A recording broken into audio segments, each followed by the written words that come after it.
The fluorescent lights of the garage buzzed with a low, headache-inducing hum, illuminating the grease stains on Logan's hands that no amount of scrubbing could ever fully remove. He watched his wife stand in the doorway, her white cashmere coat pristine against the backdrop of hanging tools and disassembled engines, holding her phone like a weapon she had just fired. She didn't cry. She simply laughed, a hollow, cruel sound, and tossed her diamond wedding band into the bucket of dirty motor oil at his feet, watching it sink into the black sludge without a splash. There is a specific kind of heartbreak that smells like gasoline and cold rain, where the person you built a life with decides you are no longer worth the maintenance. If you want to see how a man rebuilds himself from the scrap heap when the world expects him to rust, stay with me because the engine is just starting to turn over. The rain in Seattle didn't wash things clean. It just made the grime stick harder. Inside the corrugated metal walls of Vance Auto Repair, the rhythm of the storm was drowned out by the ratchet click of a socket wrench. Logan Vance was 34 years old, but tonight, under the harsh glare of the halogen work light, he felt 50. He was underneath a 1969 Camaro, wrestling with a rusted exhaust manifold. Grease coated his forearms like a second skin, black and viscous. It was honest dirt, the kind that smelled of labor and gasoline, but he knew exactly how much his wife hated it. His phone buzzed on the workbench. A notification lit up the screen. Shared location. Clara Vance arrived at 1402 Industrial Way. Logan froze. He slid out from under the chassis, wiping his hands on a rag that was already saturated with oil. He hadn't expected her here. Not tonight. Not after the argument this morning about him missing her real estate firm's gala because he had a deadline. The roll-up door rattled, then rose slowly.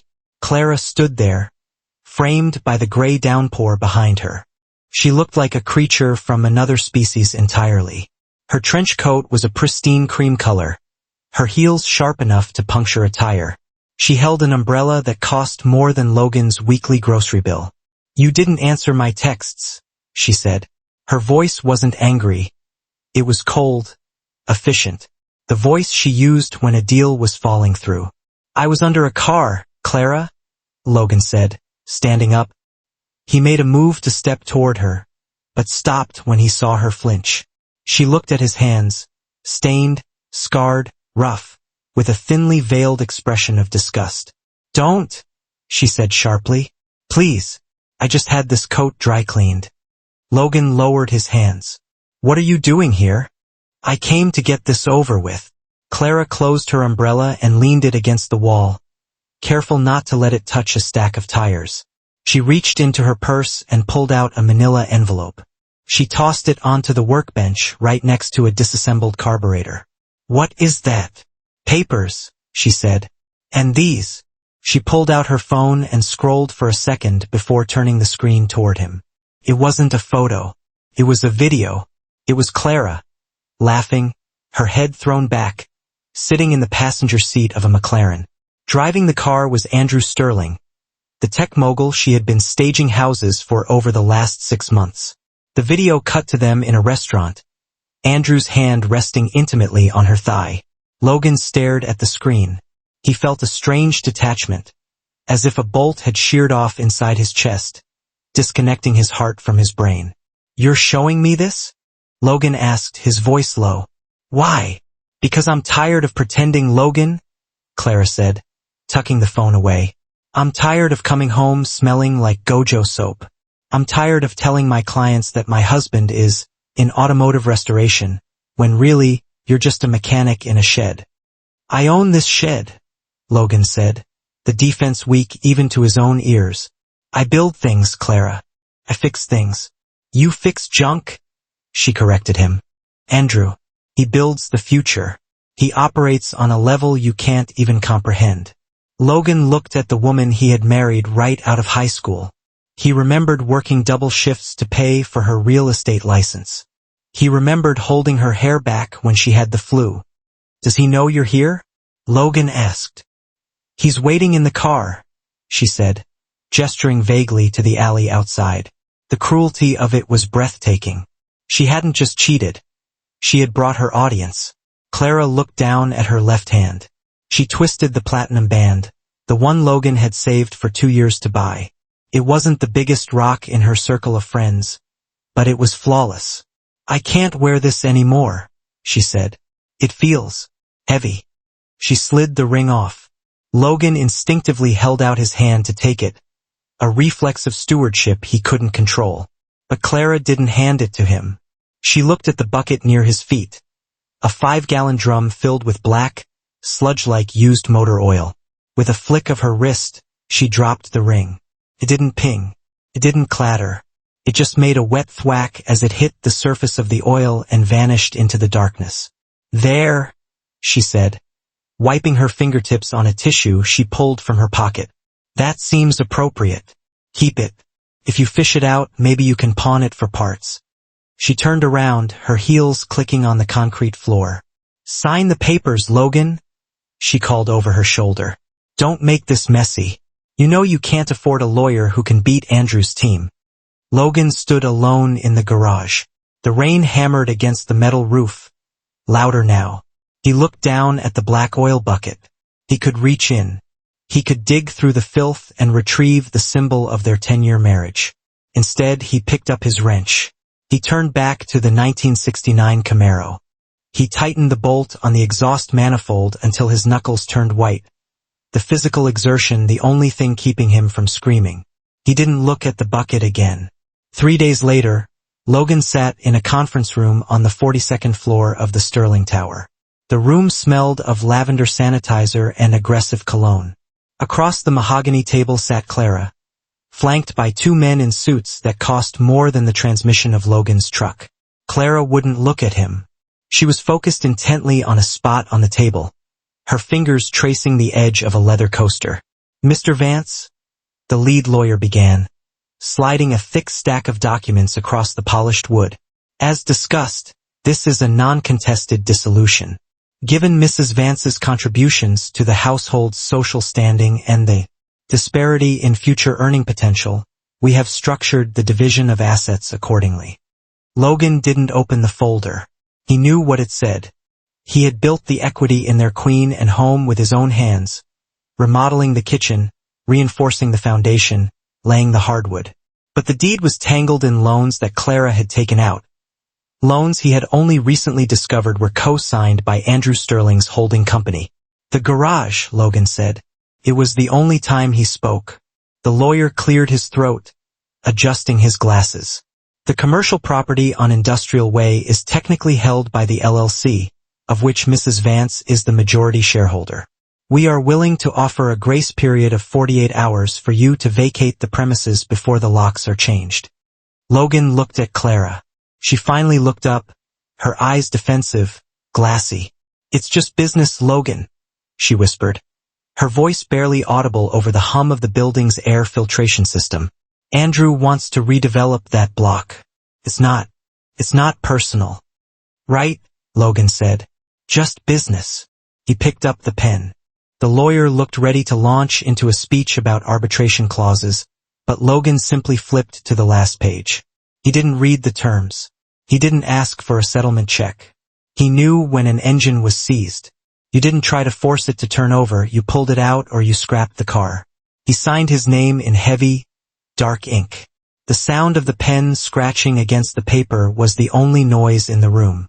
"Done," Logan said, standing up. He didn't say goodbye. He walked out of the glass-walled room, leaving the paperwork, the house keys, and his wife behind. The eviction notice was mental, but the timeline was physical. Logan spent the next night in the garage, the rain still drumming a relentless rhythm on the metal roof. He didn't take much. He couldn't. He packed his clothes into 2 duffel bags. Then came the tools. He ignored the hydraulic lifts and the modern diagnostic computers he had bought on credit. He went for the chest in the corner, an old, dented red metal box that had belonged to his grandfather. He packed his snap-on ratchets, the torque wrench that felt like an extension of his arm, and the set of micrometers kept in a velvet-lined wooden case. These were the tools that couldn't be bought, only inherited or earned. He loaded the back of his 2004 Ford F-150. The truck was rusted around the wheel wells and the odometer read 240,000 miles, but the engine was pristine. He had rebuilt it himself, blueprinting every component. It wasn't pretty, but it was bulletproof.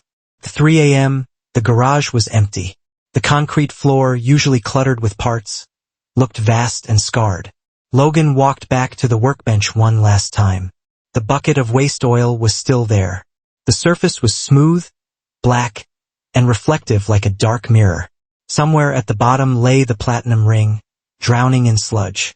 For a moment, the urge to retrieve it surged in his chest. Not for the value, but for the memory of the day he put it on her finger. But then he looked at his hands. They were clean. He had scrubbed them raw before the lawyer's meeting, and for the first time in years, there was no grease under his fingernails. Reaching into that bucket would only dirty him again. Logan hit the wall switch, plunging the garage into darkness. He walked out into the rain, the cold water soaking his shirt instantly. He climbed into the truck, the door creaking with a familiar groan. He turned the key. The V8 roared to life, a deep, steady thrum that vibrated through the steering wheel and into his bones. It was the heartbeat of the only thing he had left. He put the truck in gear and pulled out of the lot, his headlights cutting through the downpour. He didn't look in the rearview mirror as he turned onto the on-ramp for Interstate 5, heading south. The city of Seattle, with its tech billionaires and its rain and his wife, faded into the mist behind him. 5 years could erode a canyon, or it could polish a rough stone into a gem. For Clara, the passage of time felt more like erosion. The rain in Seattle hadn't changed, but the roof of the Queen and Victorian had. There was a water stain spreading across the plaster ceiling of the master bedroom, a blooming bruise of dampness that she had tried to cover with paint twice. Andrew had promised to hire a contractor 6 months ago, but Andrew promised a lot of things. Clara sat at her vanity, applying concealer to the dark circles under her eyes. She was 32, but the stress lines around her mouth belonged to a woman a decade older. Downstairs, she heard the front door slam. Andrew walked in, smelling of expensive scotch and a perfume that wasn't hers. Something floral and cheap. He didn't apologize. He didn't even look at her. He simply tossed a thick, cream-colored envelope onto the bed. "Pack your bags," Andrew said, loosening his tie. "We're going to California. Monterey Car Week." Clara paused, the makeup brush hovering near her cheek. "Andrew, the mortgage is due on Tuesday. The account you gave me access to is overdrawn again. I can't just stop nagging, Clara," he snapped, turning to face her. His face, once handsome in a boyish way, had grown puffy with indulgence. "This isn't a vacation. It's networking. I need to secure investors for the Series B round. The tech sector is drying up. The money is in collectibles now. Vintage cars. Hard assets." He laughed, a sound that grated on her nerves like metal on bone. "Apparently, there's some ghost builder down in Malibu everyone is whispering about. Vance Bespoke. They say he builds cars that breathe. I need to get on his waiting list before the Saudis buy out his production for the next decade." Clara felt a phantom itch on her ring finger, where the diamond used to sit. The name didn't register. Vance was a common enough surname, but the irony was bitter. Andrew, who had once mocked Logan for smelling like oil, was now chasing a mechanic to save his portfolio. "I have open houses this weekend," Clara said quietly. "Cancel them," Andrew ordered, walking into the bathroom and slamming the door. "You're not going there to sell houses. You're going there to be my wife. Look the part." 1,200 miles south, the air tasted of salt and wild sage. The workshop of Vance Bespoke sat on a private bluff in Malibu, overlooking the Pacific Ocean. It didn't look like a garage. It looked like a laboratory, or perhaps a cathedral. The floors were polished concrete, spotless enough to eat off of. The walls were lined with custom-milled cabinetry housing tools that were cleaned and calibrated at the end of every shift. Logan Vance stood in the center of the bay, wiping a microfiber cloth across the fender of the Phoenix. It had started its life as a wrecked 1968 Jaguar E-Type, a twisted heap of metal pulled from a ravine. Now, after 3,000 hours of labor, it was something else entirely. The bodywork had been widened, hand-hammered from aluminum sheets. The paint was a deep, liquid gunmetal that seemed to shift color as the sunlight moved across the curved glass of the ceiling. Logan was different, too. The grease under his nails was gone. His shoulders were broader, filled out by years of disciplined work and surfing at dawn. He wore a crisp white linen shirt with the sleeves rolled up, revealing forearms that were tanned and scarred, but steady. "It's quiet," a voice said from the doorway. Logan didn't jump. He finished the motion of his hand, ensuring the wax was perfect, before turning. Standing there was Mr. Sterling, no relation to Andrew, the 70-year-old billionaire who had financed the shop. "Engines should only speak when they have something to say," Logan replied, his voice calm, carrying a gravity that hadn't been there 5 years ago. "The transport arrives tomorrow for Monterey," the old man said, walking around the car, his eyes wide with reverence. "Are you ready to step out from behind the curtain, Logan? The world wants to know who built this." Logan looked at the car. For 5 years, he had hidden in this shop, burying his anger and his grief in the geometry of suspension bridges and the timing of camshafts. He had rebuilt himself bolt by bolt, just like the machine in front of him. "I'm not doing it for the applause," Logan said, tossing the cloth into a bin. "I know," the billionaire smiled. "That's why you're the best. But be warned, son. Once you drive this onto the lawn at Pebble Beach, the past doesn't stay buried. Success has a way of summoning ghosts." Logan walked to the large glass window looking out over the ocean. He thought of the rain in Seattle. He thought of the black oil bucket. "Let them come," Logan said. "I'm not the same man who drove away in the rain."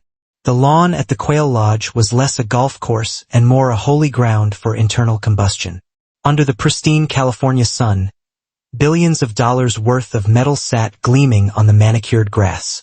Champagne flowed from magnums, and the air buzzed with a mix of polite conversation and the low, throaty idle of 12-cylinder engines. Clara walked 2 steps behind Andrew, her heels sinking slightly into the soft turf with every step. Her feet were already blistering, a sharp, rhythmic pain that anchored her to reality, while Andrew floated on a cloud of adrenaline and avarice. "Keep up, Clara," Andrew muttered, not looking back. He was scanning the crowd, his eyes darting like a predator seeking weak prey. "I heard the CEO of Rivian is over by the Pagani tent. Fix your smile. You look miserable." Clara forced the corners of her mouth up. It was a muscle memory by now. "I'm fine, Andrew. It's just bright." "It's brilliant," he corrected her. He stopped abruptly near a display of vintage Ferraris, turning to face her. He adjusted his sunglasses, checking his reflection in the lenses of hers. "This is where it happens. The deal of the decade. Everyone is talking about Lot 42, the mystery build. They say the waiting list is already closed, but money opens any door if you push hard enough." He shoved a heavy, glossy program into her hands. "Find it. Find out where the display is. I need to grab a drink with the guys from Silicon Valley Bank." Before she could answer, he was gone, disappearing into a sea of linen suits and Panama hats. Clara stood alone near the rope line of a 1962 GTO, holding the program like a shield. She felt invisible. 5 years ago, she had believed this world would make her feel complete, that the proximity to wealth would act as osmosis for happiness. Instead, she felt like a ghost haunting a party she wasn't invited to. She opened the catalog. The pages were thick, smelling of fresh ink. She flipped past the Aston Martins and the Porsches, looking for Lot 42. The Phoenix. The name was printed in elegant, embossed silver letters. Clara read the description. A reimagined Jaguar E-Type. Aluminum bodywork. Bespoke engineering. It meant nothing to her technically, just words describing expensive toys for bored men. But then her eyes drifted to the biography of the builder on the opposite page. Vance Bespoke, founded by master builder L. Vance. Known for an uncompromising dedication to mechanical purity and a design philosophy born from the interplay of industrial grit and modern elegance. Clara stopped breathing. L. Vance.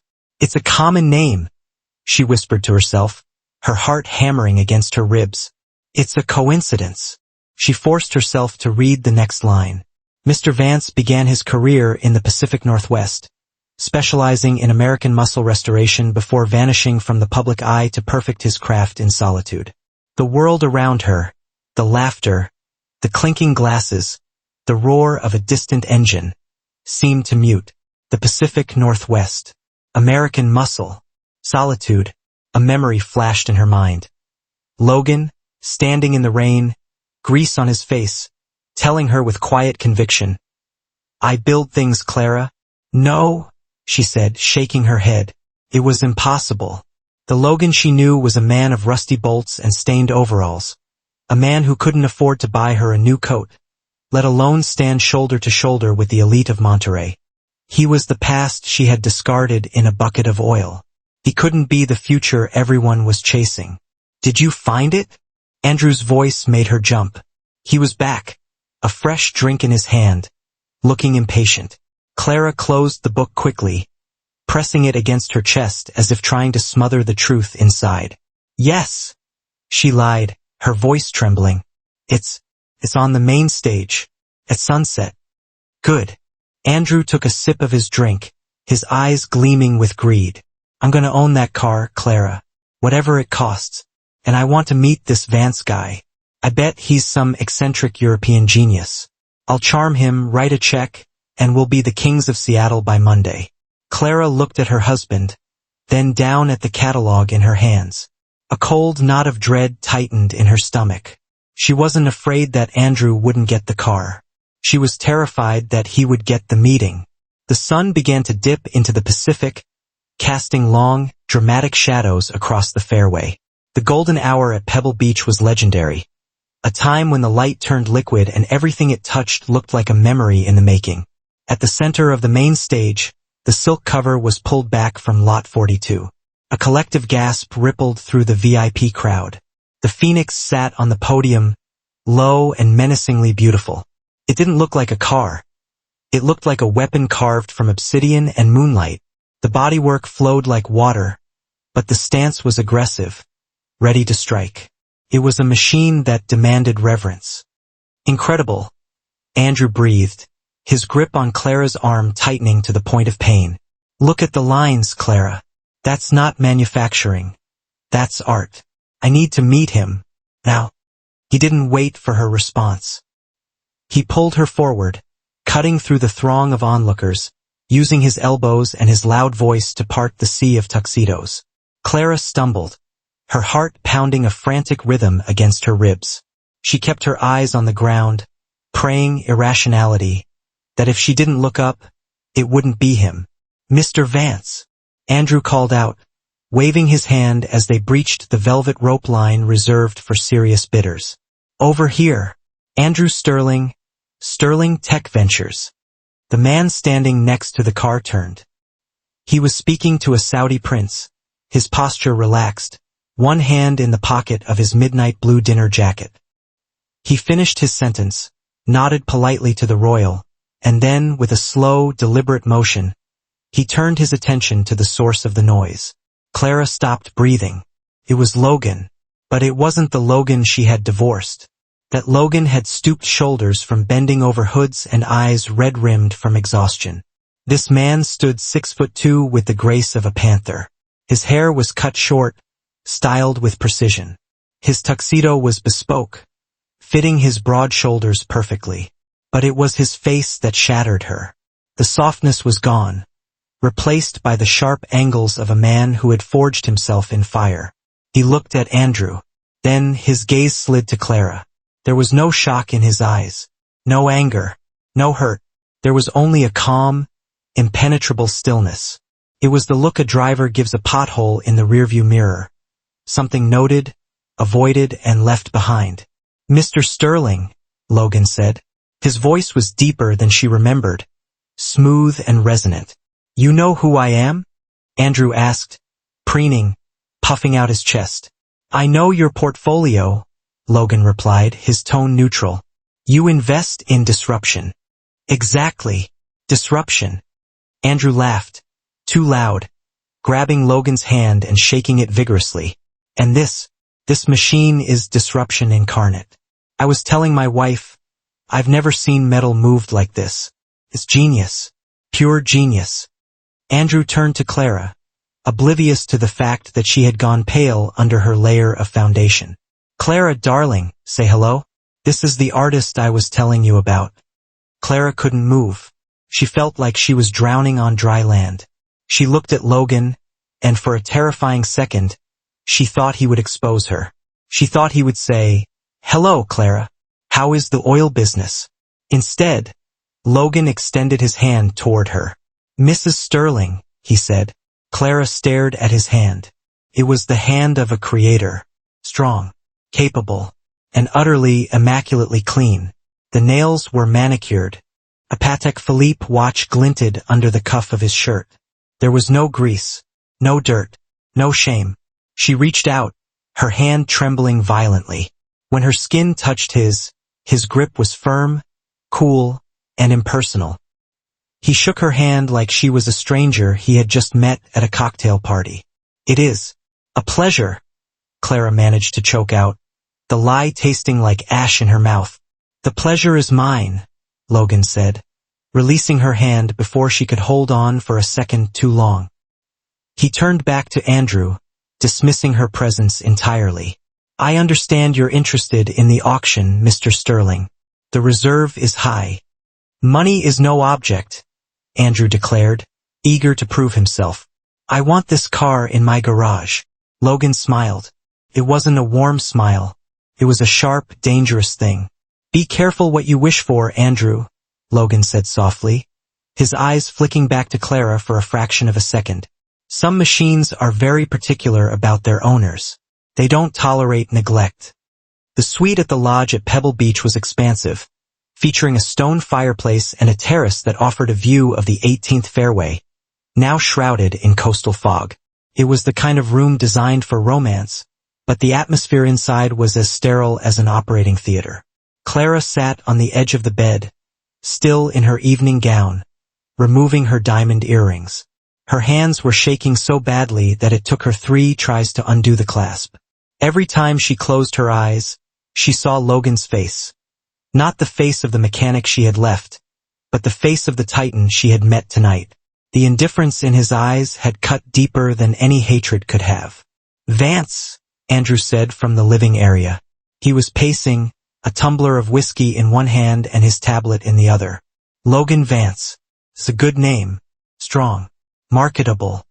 He stopped pacing and turned toward the bedroom, his silhouette framed by the firelight. "Why didn't you tell me?" he asked. His voice was deceptively soft. Clara froze. She placed the earring on the nightstand with a soft click. "Tell you what, Andrew? That you were married to him." The air left the room. Clara turned slowly to face her husband. She expected rage. She expected accusations of deceit. She expected him to ask if she still had feelings for him. Clara stammered. "It was a long time ago. He was nobody then. Just a mechanic. I didn't think it mattered." Andrew laughed. It was a dry, humorless sound. He walked into the bedroom and stood over her, looking down with an expression of calculating disappointment. "Didn't think it mattered?" He took a sip of his whiskey. "Clara, we are leveraged up to our eyeballs. The investors are getting cold feet about the Series B. I need a win. I need a trophy asset to show that Sterling Tech is still liquid, still dominant. That car, the Phoenix, is going to trade for 8 figures tomorrow. And you used to sleep with the man who built it." He crouched down so he was eye level with her. The smell of alcohol on his breath was overpowering. "Do you know what leverage is?" he whispered. "Andrew, please," Clara said, tears pricking her eyes. "He hates me. You don't know how it ended. I can't ask him for favors." "I don't care if he hates you," Andrew snapped, his facade of charm dropping instantly. "In fact, that might be better. Emotion is engagement. If he hates you, he's thinking about you. And if he's thinking about you, he's thinking about me." He stood up and checked his watch. "The auction preview party is winding down, but the private viewing for the top-tier bidders is just starting in the founder's room. He'll be there." No. Clara shook her head, shrinking back. I can't go back there. Not tonight. You are going, Andrew said, his voice hard and flat. And you are going to walk up to him, and you are going to remind him of whatever fond memories you two shared in that little grease pit of a garage. You are going to convince him to accept my pre-auction offer. I want that car withdrawn from the block and sold to me privately before bidding starts tomorrow. He won't do it, Clara sobbed. He threw away my ring, Andrew. Or, I threw his away. It's over. He won't listen to me. Andrew grabbed her wrist. He didn't squeeze hard enough to bruise, but enough to remind her of who held the cards. Look at this room, Clara, he hissed. Look at the dress you're wearing. Who pays for this? Who pays the mortgage on that house in Queen and that you love so much? Me. And right now, I'm telling you that the engine of this marriage is stalling. If you want to keep riding in the passenger seat, you need to get out and push. He released her arm and walked back to the door, opening it wide. Go, he commanded. Don't come back without a deal. Clara sat there for a moment, the humiliation washing over her like cold bilge water. She realized then that she hadn't traded up. She had traded a man who scrubbed his hands clean to touch her for a man who kept his hands clean by making her do the dirty work. She stood up, wiped her face, and walked toward the door. The founder's room was empty except for a few lingering waiters clearing crystal flutes from the low tables. Beyond the French doors, the terrace was wrapped in a thick marine layer, the fog muffling the distant crash of waves against the pebble beach cliffs. Logan was standing at the stone balustrade, his back to the room. He wasn't drinking. He was simply watching the gray void where the ocean met the sky. His posture relaxed, unbothered by the damp chill in the air. Clara hesitated at the threshold. In her heels, she felt precarious, as if the ground beneath her was tilting. She took a breath that shuddered in her lungs and pushed the glass door open. Logan, she said. Her voice was thin, fragile against the heavy silence. He didn't turn around immediately. He took a moment, perhaps adjusting to the intrusion, before slowly pivoting to face her. The amber light from the room cast half his face in shadow. Clara, he acknowledged. I assumed Andrew would send you eventually. He doesn't strike me as a man who does his own heavy lifting.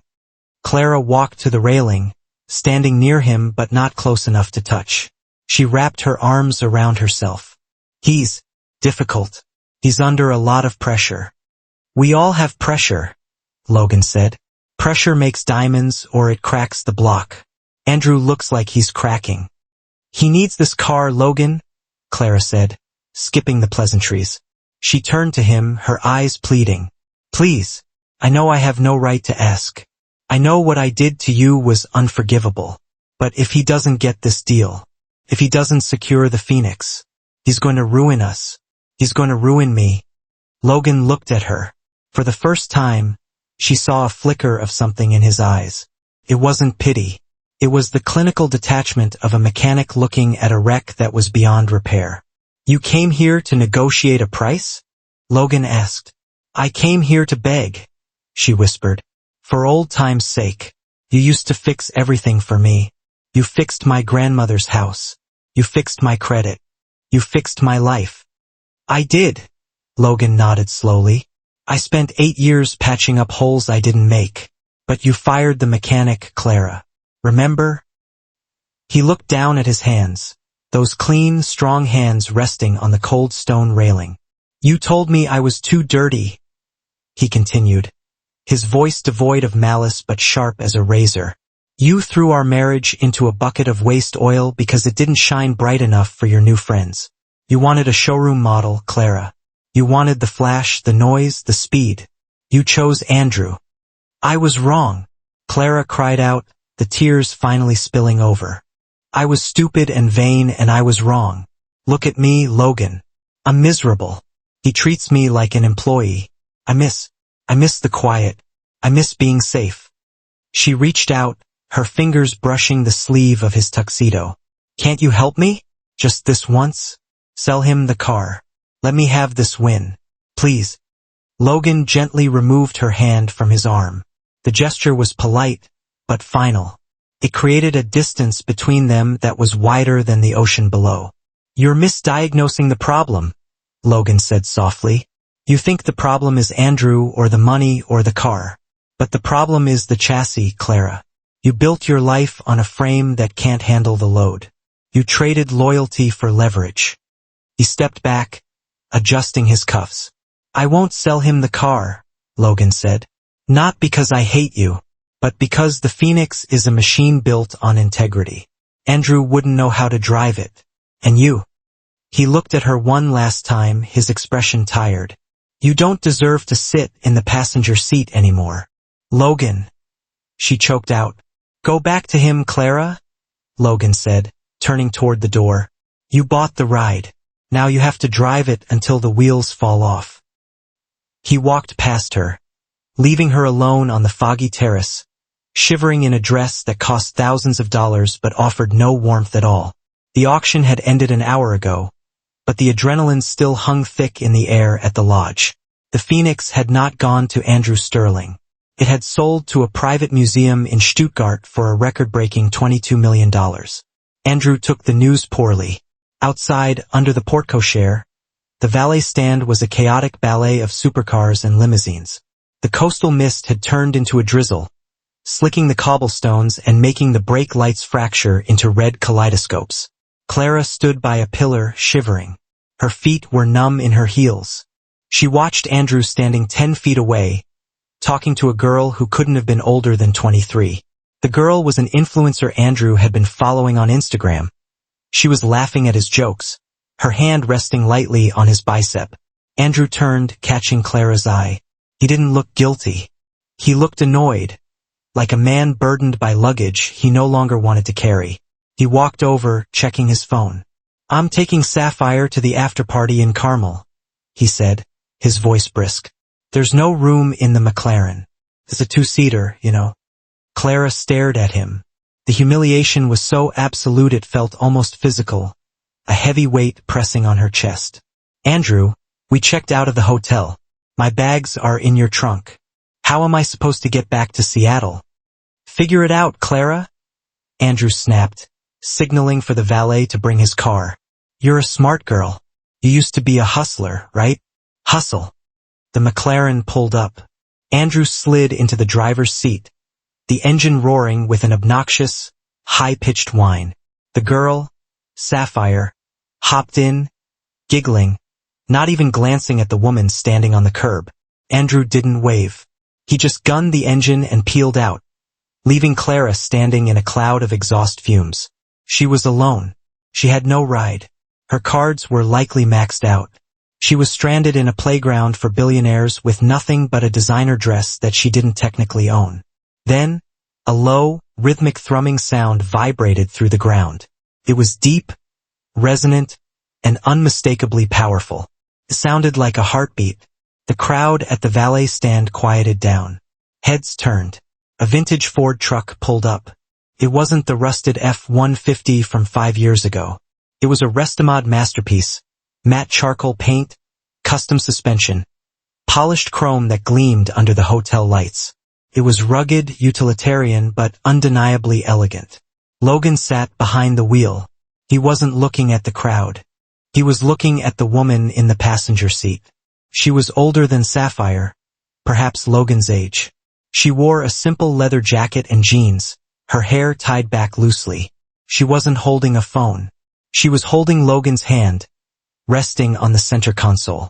She looked at him not with hunger for his status, but with a warm, grounded affection. The valet opened the door for Logan. He stepped out to tip the kid, his movements easy and confident. Clara took a step forward. She couldn't help herself. "Logan," he paused.